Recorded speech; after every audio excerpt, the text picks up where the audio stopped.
Hi there, my name is Cody McGee, student physical therapist. Do I have consent to palpate your back? Absolutely. Alrighty. So we're going to come over here, we're going to find the spine of the scapula and follow that over to about T3. And we're going to follow that up one to find T2 here. Alright, next we're going to come back over here and we want to find T10. So we're going to come down to the inferior angle of the scapula, which is about right here. Following that over, we're going to find about T7 here, and we want to bring that down to about T10. So 8, 9, and 10 about right there. All right. So now we want to come back up. We'll find that angle again, and we're going to bring that back across here to 7 once again. So now we want to find 8.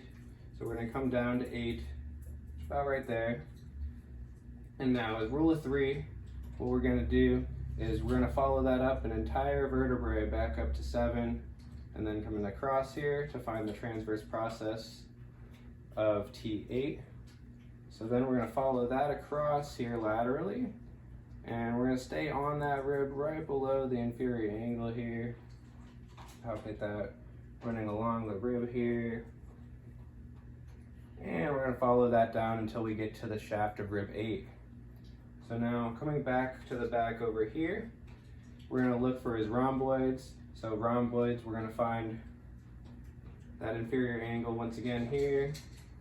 We're going to follow that across to 7, and we're going to come up 2. So 6 and then 5.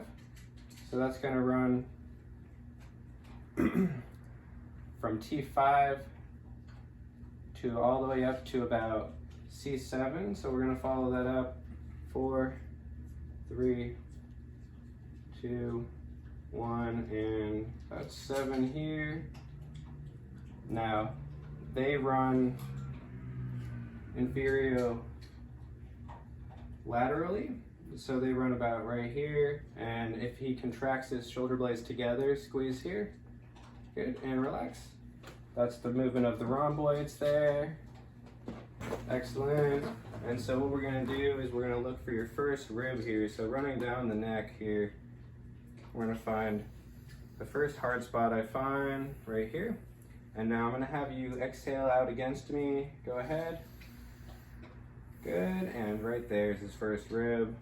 So moving on, we're going to come across his clavicle here until we get to his suprasternal notch, which is this indentation there. We're going to follow that down to the manubrium and then to the body of the sternum here. And then finally below that, the xiphoid process. Now coming down a little further, we have the linea alba here, which is a white connective tissue strand that runs down the body. And we're going to follow that down to his umbilicus here, and then laterally across. Now running inferior medially here, we have the obliques, and if he was to roll over away from me here, then the obliques would engage here, yep, and I can feel them, and then relax, good.